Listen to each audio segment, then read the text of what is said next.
Good? Yep. Cool. Thanks, Rob. Hi, everyone. Just a quick introduction. As Rob said, I'm a account manager at Playwaze, so I work closely with Rob and the team at Active Cornwall.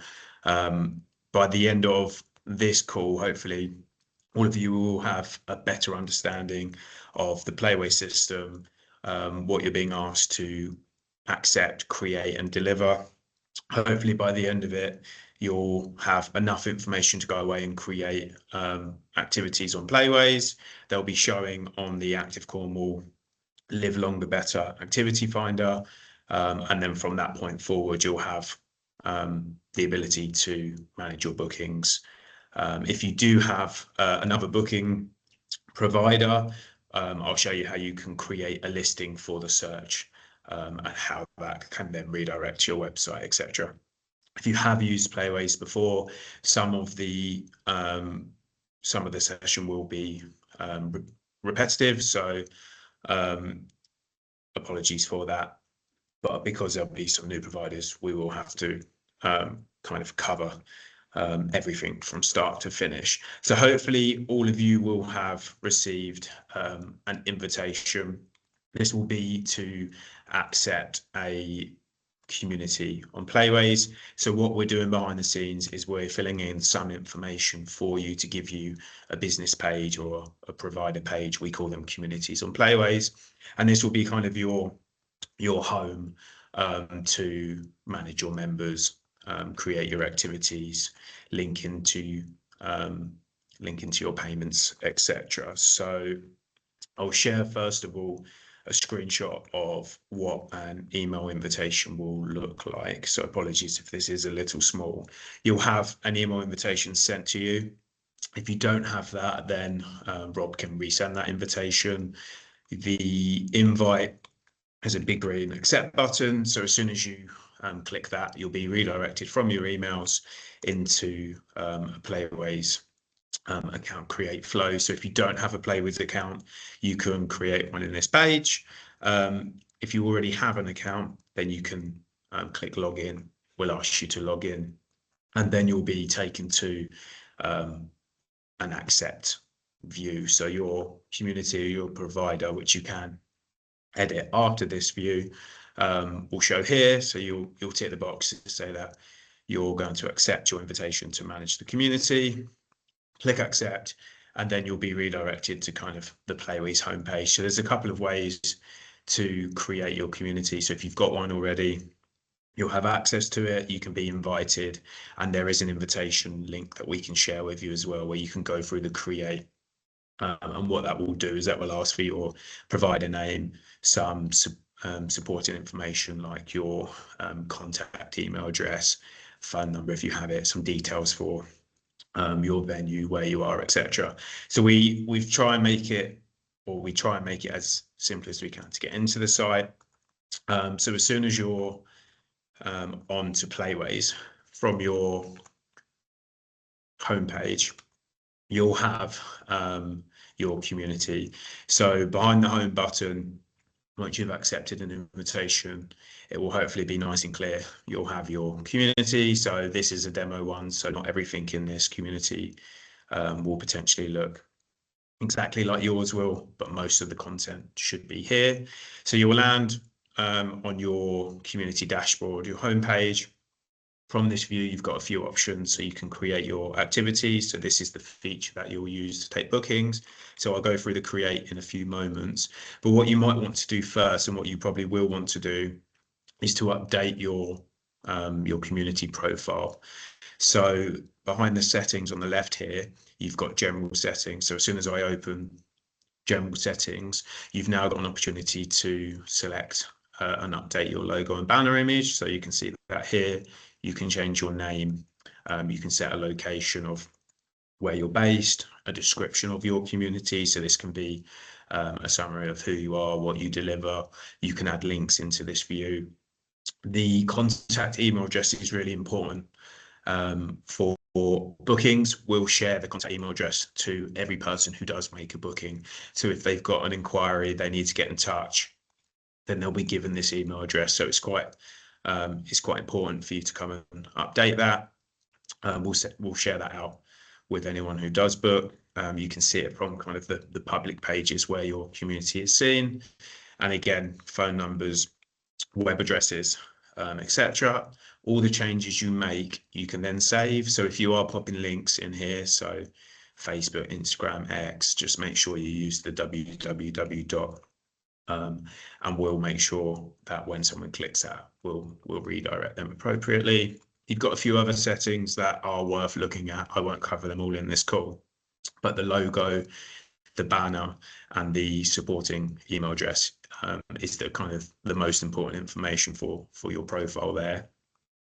So as soon as you've done that, you might then want to manage some of your admins. So if you've got colleagues or coaches that you want to either come and grant them admin permissions or ask them to become an organizer of your activity or your session, so you're asking them to take registers, then behind the manage members option here, you'll have an opportunity to set administrators.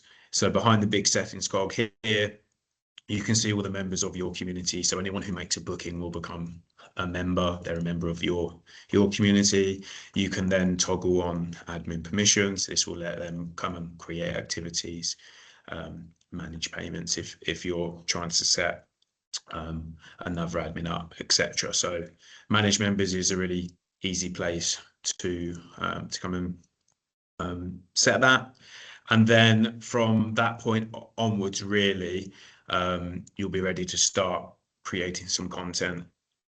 So if you're planning to take payments, so I can't go through the connection, payments are taken with our payment partner Stripe. So by following the connect flow, we'll ask you to log into a Stripe dashboard. If you don't have one, you can set one up. But you do have the ability, if you're taking bookings with Playwaze, to then connect with Stripe.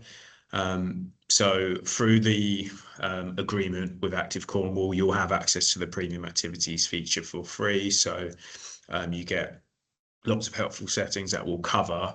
If you take payments with us, there is a 4.4% plus 20p transaction fee, and that's the cost for taking a booking between Playwaze and Stripe together. If you've got questions or need further information around that, feel free to ask. We can definitely share or answer any questions that you have, or we can share some further information. So at this point, really, you're ready to create your activity.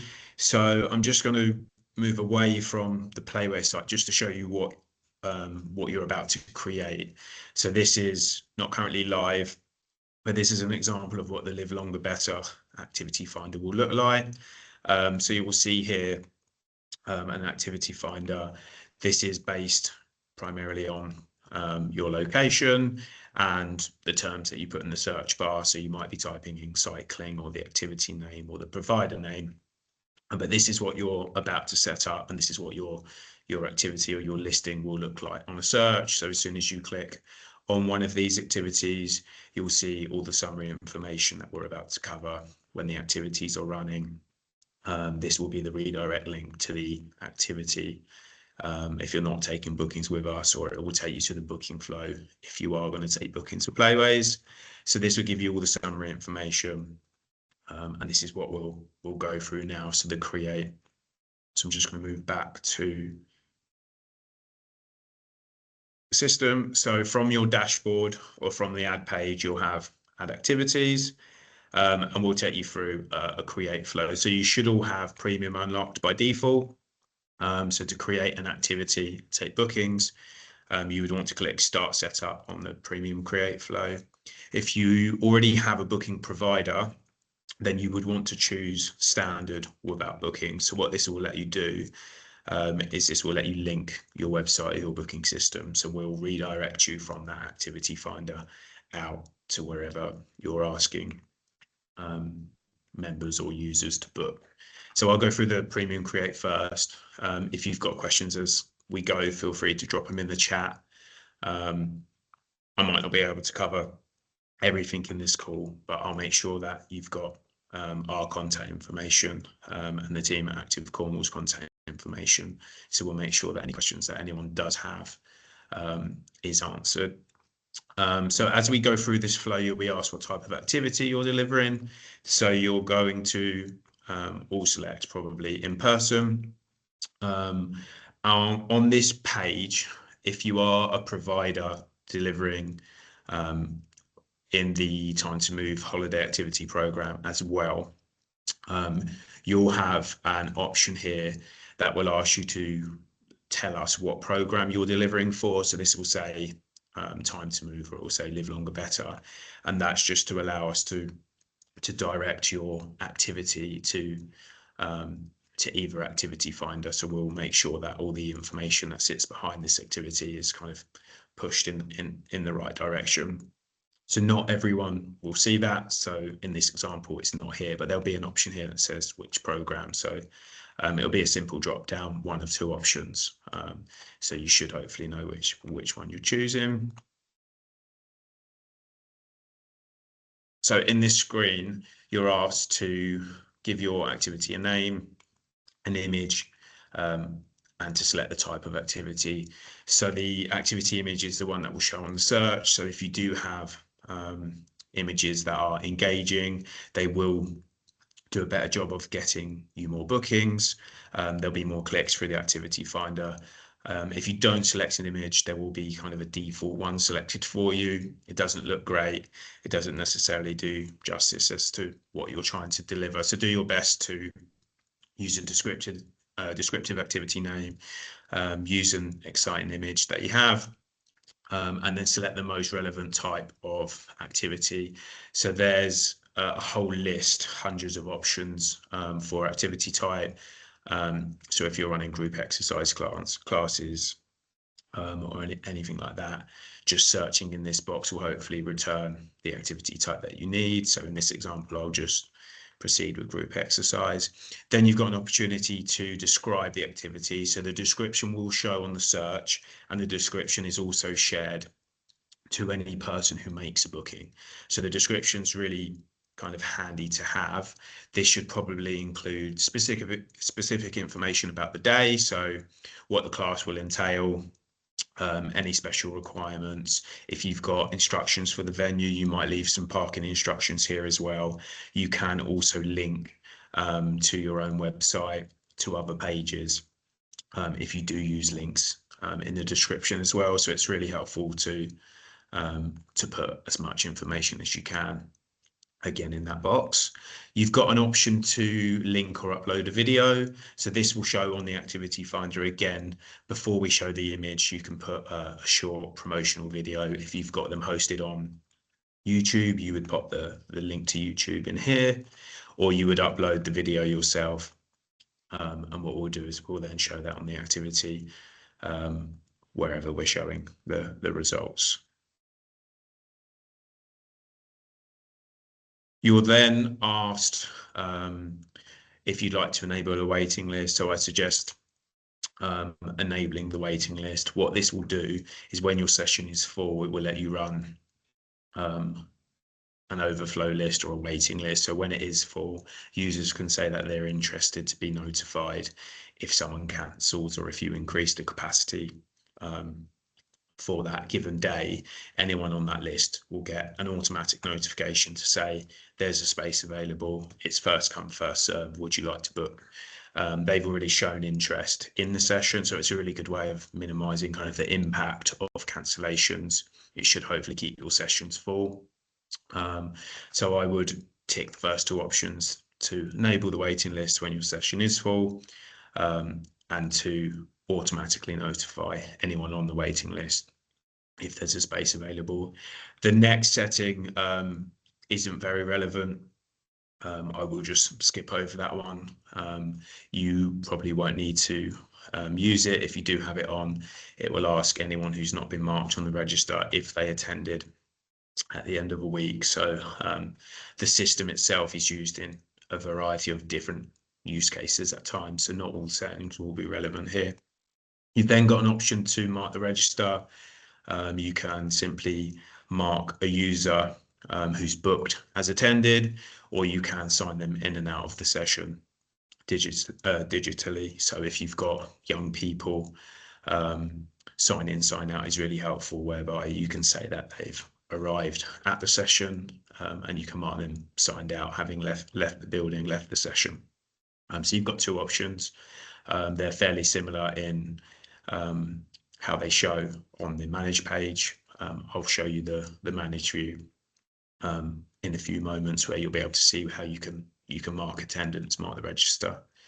And then you're asked who the activity is suitable for. So this will show on the activity finder. It doesn't necessarily enforce any of these options that you select. So they are a guide only, but hopefully they add some helpful information onto the activity promotion itself. So who is your activity suitable for? If you're suitable for everyone, you can leave it unspecified or mixed. If you are only running a big beginners class, and you can choose beginner. If you're male, female, or mixed gender, again, you can choose the one that's most suitable. If you run classes that are, that can be suitable for anyone with arthritis, you can select arthritis. This disability list is multi-select. There's a whole kind of, there's many options of types that you might choose. So feel free to select as many as are relevant. And then you can select who the activity is suitable for. So I believe for this Live Longer Better program, this is targeted at 55 plus. So if your session does need to limit the age range, then you might pop to 99 or to 70, etc. But you can give a good guide as to who the activity and the sessions are suitable for. And then you move on to the scheduling. So the scheduling might be a little tricky depending on how your classes repeat. If you do have any questions, please do reach out to us. As soon as we create an activity, you've always got an option to hide it before you start taking bookings. But if you don't get the schedule quite as you'd like, this is something that we can definitely help with. We have a lot of experience helping you create the schedules that you're looking for. So hopefully for the most part, your schedule is quite simple. We should be able to do that in this flow. So you'll be asked for your activity, does it repeat? So the question we're asking here is, does your session run every Wednesday or every Monday and Wednesday? Do you need more than one date, more than one register to be made available? So in this instance, I'd expect most of you probably to be running repeating sessions. So I'll cover the repeating. The one-off option will let you create an activity for one day. So you'd be expected to take bookings, run a session once. And if you wanted to run another activity, then you'd have to create another one. And blocks will allow you to ask anyone who's booking to book a number of dates at a time. So a block might be, you must book Monday, Tuesday, Wednesday, Thursday, and Friday in a block. And if you aren't able to attend every single day in the block, then they wouldn't be able to book. It would be all or nothing. So for the most part, you're probably going to run repeating sessions. So the first option is, how long does your activity run for? So if your class runs for 2 hours, then you would choose 2 in this option, and then you'd have 0 for 2 hours. And then you're asked to set an organizer of the session. So by default, this will be your account. You're the admin creating the session. You can create, or you can set any member of your community as an organizer. So if you've got instructors who you aren't going to add as a community admin, and the reasons you might not add a class instructor as an admin is potentially they'd have access to the exports that your community has. So that's custom information that's collected on booking. They'd have access potentially to your payment dashboards, etc. You might not want to kind of give all of that control, but you do want someone to come and mark the register to be able to add and cancel dates for this specific activity. Then you can search for any other member of your community here and set them as an organizer, and that will give them permissions just for that activity to come and manage. In this example, there isn't anyone else I can select, so I'll leave my account as the organizer.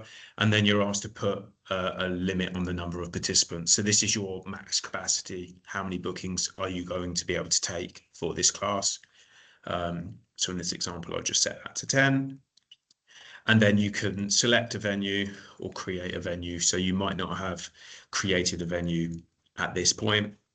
So if I click find or create a new venue, I'll be then taken into another window, and this is the venue create flow. So what we ask you to do is to give us a postcode, and then from that postcode, you can then name a venue, and the venue is then attached as a location for anyone who makes a booking. This is how we determine where the activity shows on the activity finder, etc. So if you type in the box, this is powered by Google search. So if you can find it on Google Maps, you should be able to find it here. Select the most accurate location you can. So you can search postcodes, locations, etc. And then you'll click next. If there's a similar venue that already exists, you can select that, or you can skip and create your own venue, giving that a venue name. Giving us some basic information about the venue. And then as soon as you've finished, you can click next and we'll make the venue for you. So I'm not going to create one in this example. I'm just going to skip back to the create. And then you've got your venue for the activity created as well. You've got options to open and close your bookings before an activity. So if you are running free sessions, for example, there's no cost to them. You might not want people to be able to book 4 or more weeks ahead because you're going to have potentially a large number of no-shows. People forget they've made a booking, people book for months ahead, and then there's not the right provision for others who can't then make a booking and access your class. So you can say that bookings for a session opens 2 weeks before. And then what we'll do on the site is we'll prevent bookings being available at any kind of later date. So you can't book more than 2 weeks ahead. We'll also close bookings if you want 1 day before the activity. So if you need to know who's coming the day before so you can prepare for the session, you might need to gather equipment, etc., book out certain sports halls or facilities. Then you can close bookings as well a day before the activity takes place. If you leave it off, then bookings can potentially be made up until the start time. So you've got the option to open and close bookings there if you'd like. And then you're asked to create your schedule. So in this example, I'm going to run a session starting on the 20th of October. My session starts at 5 o'clock.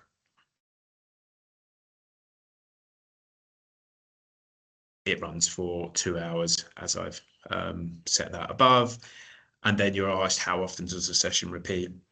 So if my session repeats every Wednesday at 5, then I would choose a repeating schedule on Wednesday at 5. And we'll create many weeks ahead because I haven't put an end date, but you might run sessions weekly until a certain date. So you can also put the date at which you want the last session to be made. So if you've only got a class or a hall booked up for the year, then you might say that you'll run an activity at 5 on Wednesday until the end of the year. So you choose the last date, and the system will not make any more dates into 2026 in this example. You can have more than one type of schedule. So you might have a class that runs on a Wednesday. You might have a Thursday class as well, but this starts at a slightly different time. This one starts at 6. So then you could potentially run classes every Wednesday at 5, and then classes every Thursday at 6 in one activity series. Keeping in mind that all the other information in this flow is the same, so the description, etc. The only difference really here being the day of the week and the time that the session starts. So for simplicity, I'll just create one session on Wednesday, and then you'll need to select the LLB booking form. So we've pre-created a booking form for you. This collects lots of helpful information for the program and for your delivery.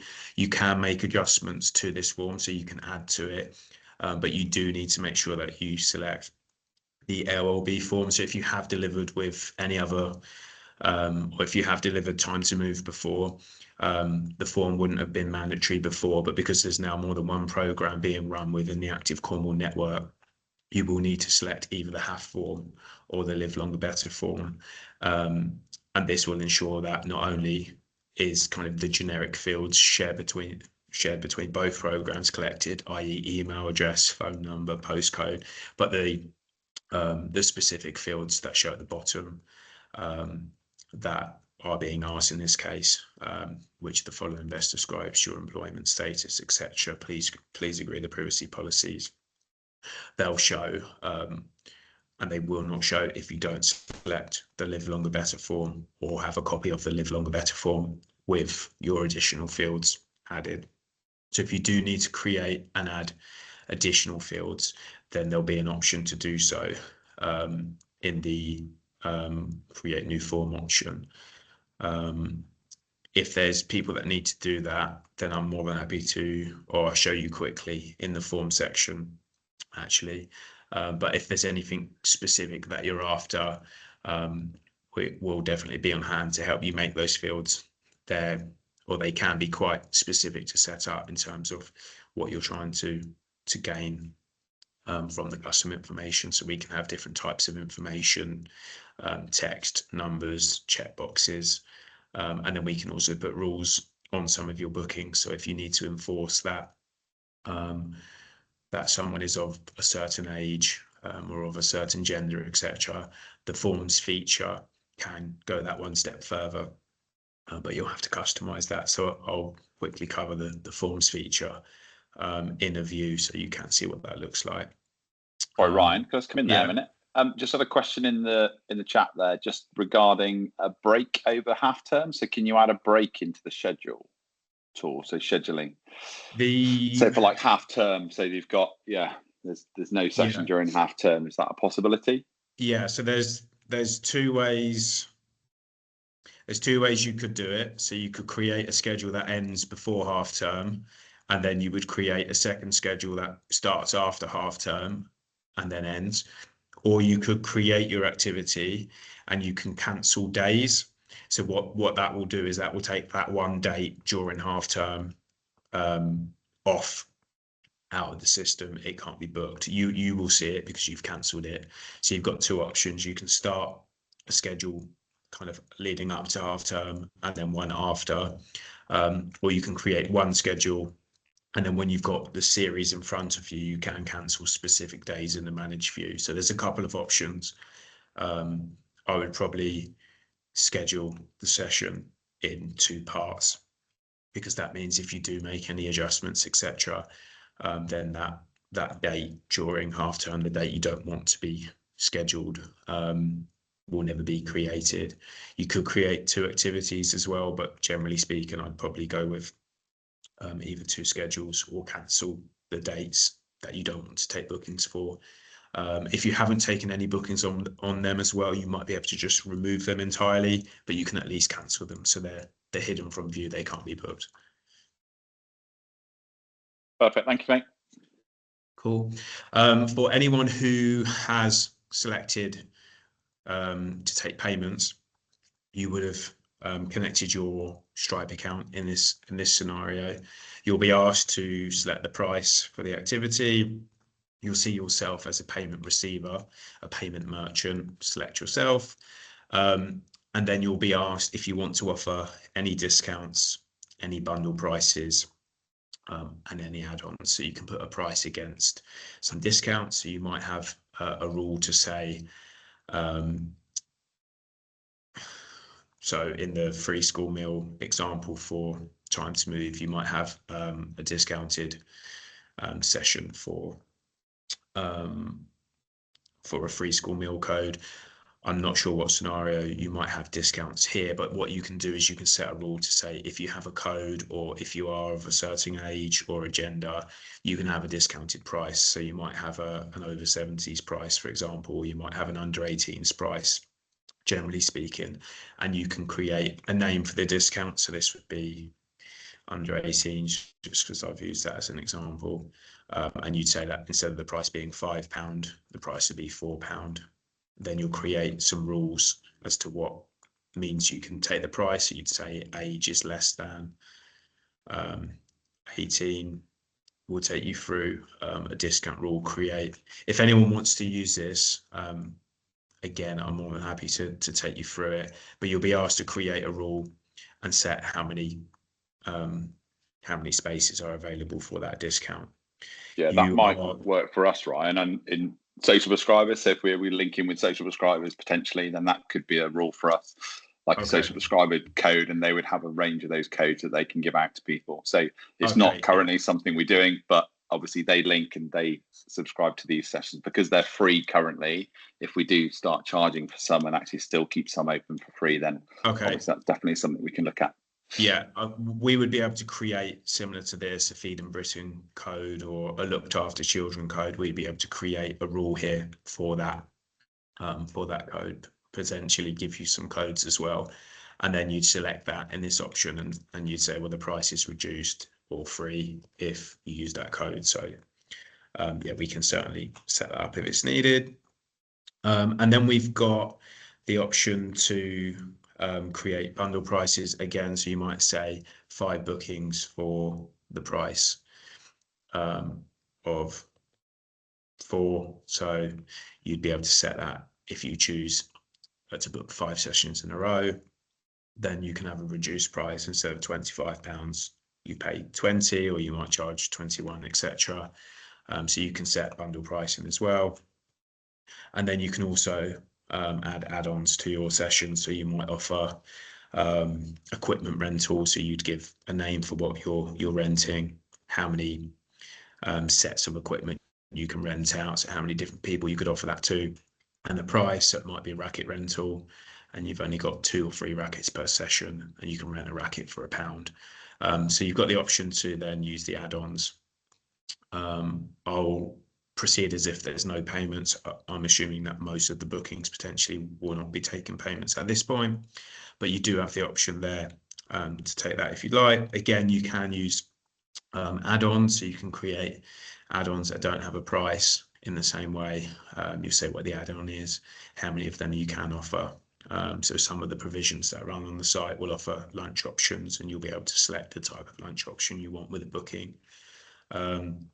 And then you can proceed.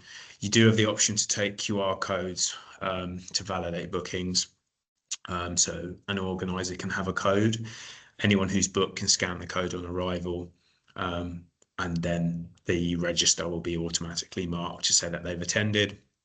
The code is specific per date. So if you are considering using it, you can always mark the register yourself, but you can also have a QR code on a laptop screen, or you can print it out.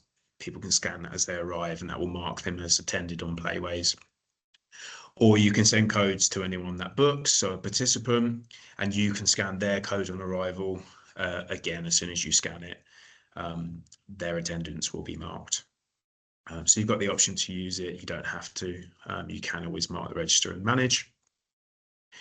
And then you've got some notifications. I'd probably leave that as it is. What this will do is anyone that has booked 1 day before the activity, will remind them that they've got a booking. So we'll say, tomorrow, your activity at 5 o'clock has been booked, so make sure you attend. And again, if you've got organisers who you want to mark the register, they'll be sent a reminder 2 hours before the activity to say, please take the register. And then you'll be asked how far you got your activity promoted. So regardless of which one you choose here, you will show on the Live Longer Better activity finder. So you can leave the bookings on. They'll be pushed further than the activity finder. So you might want to just select publish from Playwaze, but you can push them further. I'm not sure if you know which one you'd want selected, Rob.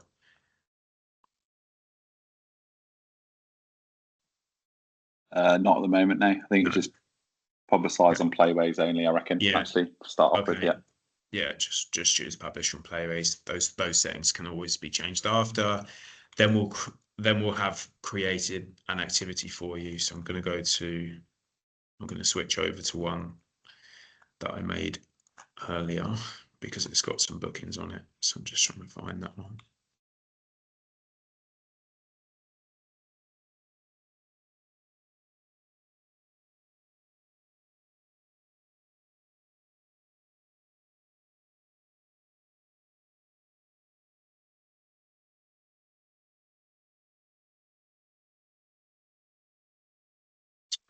So I believe this is one that I made earlier. As soon as no, actually, sorry, this is.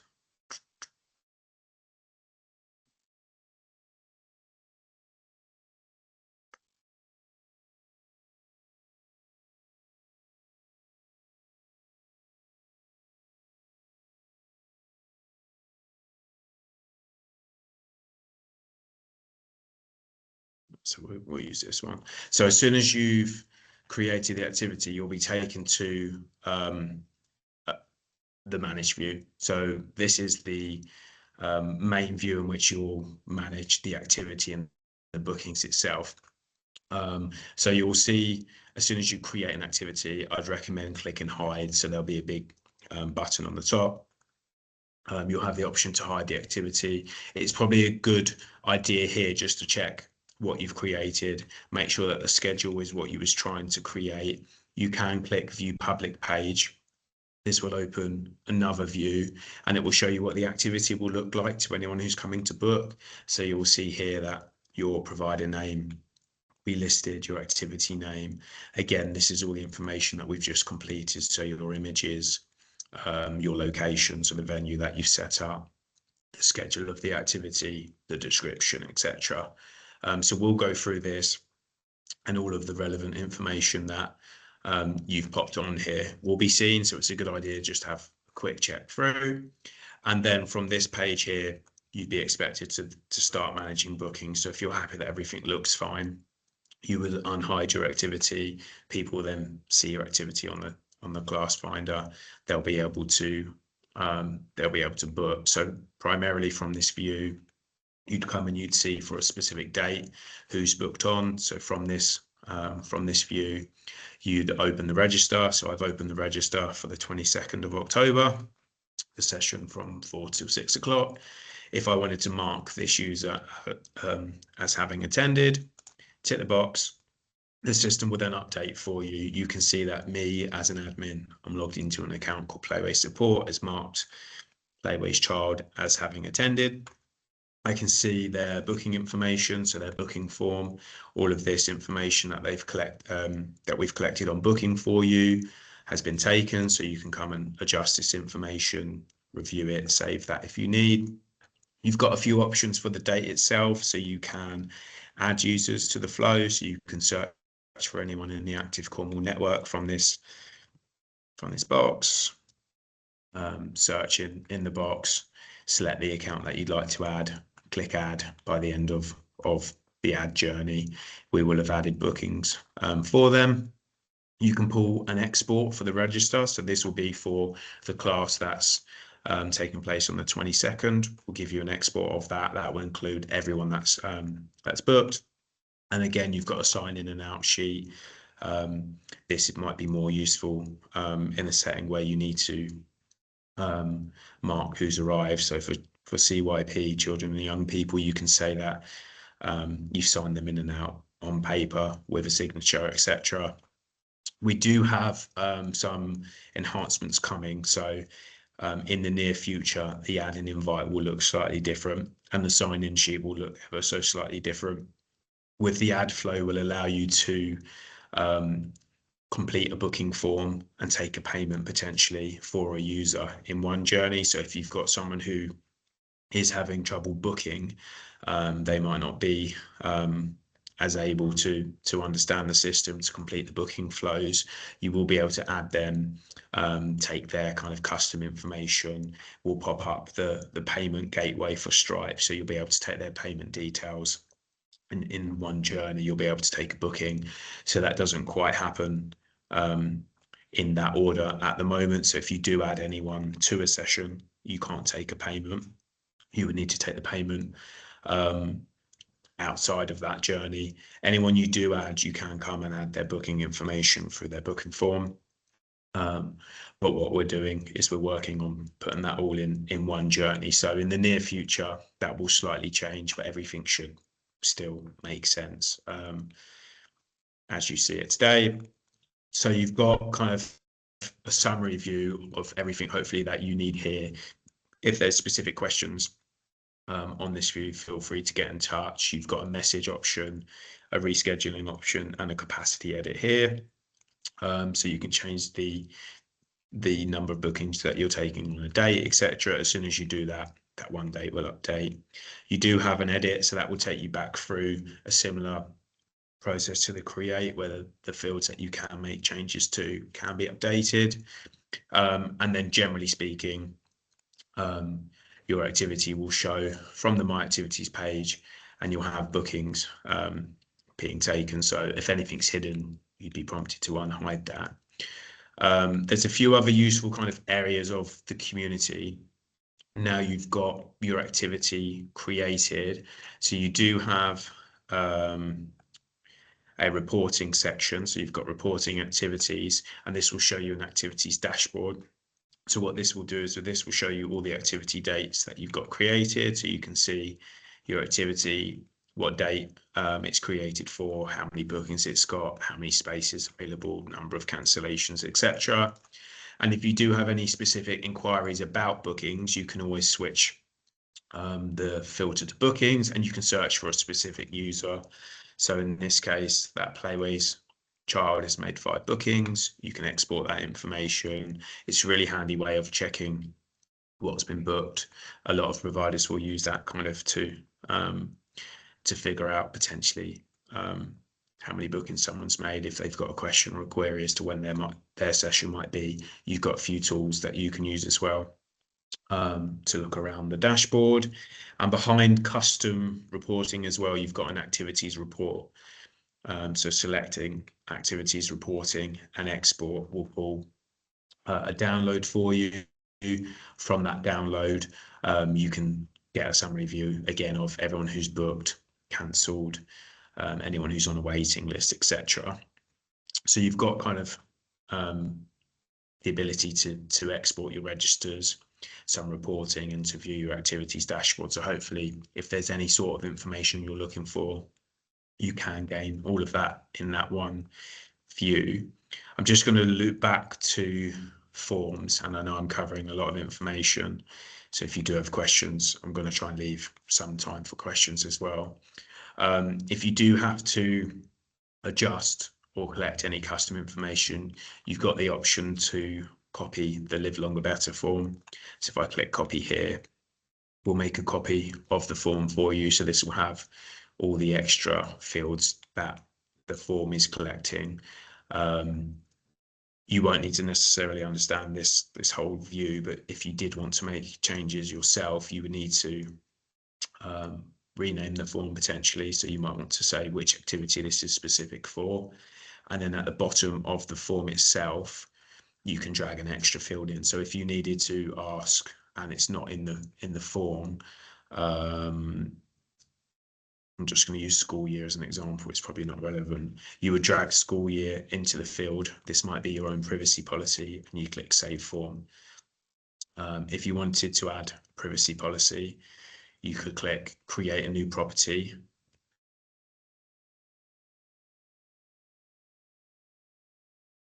You would give the field a name, a label. So this is what's going to show on the field. And you say that the privacy policy is a checkbox. And then you might pop a link to your privacy policy in here. You'd save the option,